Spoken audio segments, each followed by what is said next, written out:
Take a look at the timeline for the Raiders. So Arnette now gone. Henry Ruggs released last week after his deadly car crash that took the life of a 23-year-old woman. Jon Gruden resigned from the Raiders after a series of racist, homophobic, and misogynistic emails were released.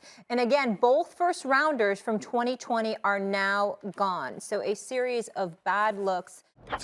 You just got to look at the series of events on the personnel decisions that Jon Gruden and Mike Mayock made from the beginning. When you go in and you're scouting college kids, you go and you talk to the high school coaches, the elementary teachers, the ex-girlfriends, the guy on the corner with the cart selling food that may have known the family forever. You go and do your due diligence. So you're saying it's more character issues than talent, where they're missing in the draft? Absolutely, because for one, you knew what Damon Arnette was at Ohio State.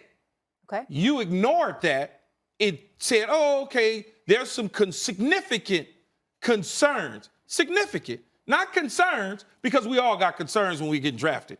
Everybody got a flag or two. I don't give a damn if you Peyton Manning or Keyshawn Johnson and everybody in between.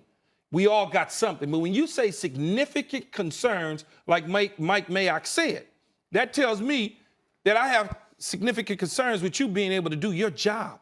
When you had a very talented person in Reggie McKenzie, who was there as a general manager prior to Jon Gruden coming, stayed 1 year with Coach Gruden, and then all of a sudden they fired him and brought in Mayock, somebody with no experience whatsoever. So at the end of the year, Mike Davis is supposed to just ride this wave for right now, and you've got to part ways and restructure that entire front office and organization with people that know what the hell they are doing. I don't disagree with you. I come to the same conclusion that you come to, albeit for different reasons. Let me say this. Number one, I don't know if you've noticed that. She knows this, but I don't know if you noticed or not. Did you know that I should have been president of basketball operations? I mean, I should have been president of basketball operations, whether it's New York Knicks, Brooklyn Nets, somebody. Because I didn't know that was the criteria that made my Mayock. You know, you've been on TV for a while. Exactly. I've been on TV for a while. You know, so you know, you just covering the NFL, and suddenly you a GM. I ain't never heard of that in my life, okay? So the fact that that man got the job, the first thing I did was raise my hand. Excuse me, can I get a call to be president of basketball operations for some NBA franchise? Because last time I checked, I didn't know that was all you had to do to be qualified to do that. So that was my number one issue. Number two, it was a reminder that the rules are different for certain people, because ain't no black man getting a position like that with zero experience. Number three, here's where I jump off a little bit on this. I'll take you at your word, because I didn't know anything about Damon Arnette. There's some significant stuff in Ohio State. That's problematic. I will remind everybody, the silver and black Raider Nation, what they're most famous for. Just win, baby. Yes. Just win. Because from an historical perspective, when Al Davis was alive and running the franchise, got arrested, so that's all it was about. You know, your transgression, we overcome all of that. Just come here, baby, and focus on winning. That's all it was, okay?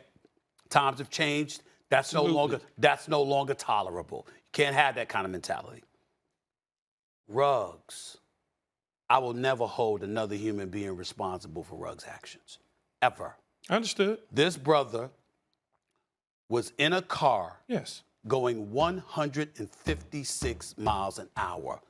You could think of some of the most stupidest things done by some of the most stupidest people in the world and would never assume that somebody would be, not even on the highway. Not even on the highway. People make bad decisions when they drink too much alcohol. 156 miles an hour. I can't hold Mayock, and I'm not saying you are, because I know you're not doing it. No, but and I'm not. Stephen A. What I'm saying is a series of bad decisions of bringing in certain guys with certain character issues as a whole. Okay. Not just Henry Ruggs. Henry Ruggs was a good, he's a good dude. I kind of know him and know his family and everything. I'm not questioning whether or not he's a good dude or not. I'm not necessarily putting him in that space as that. But when you bringing in Richie Incognito, you bringing that in. I could just keep going on and on and on and piling on to the situations.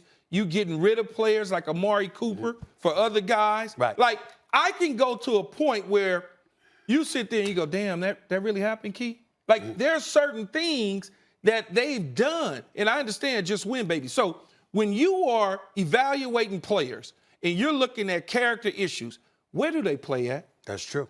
Where the hell do they play at? Vegas. And somebody could say very easy, Molly, oh, you can get in trouble in New York, and you can get in trouble in Carolina.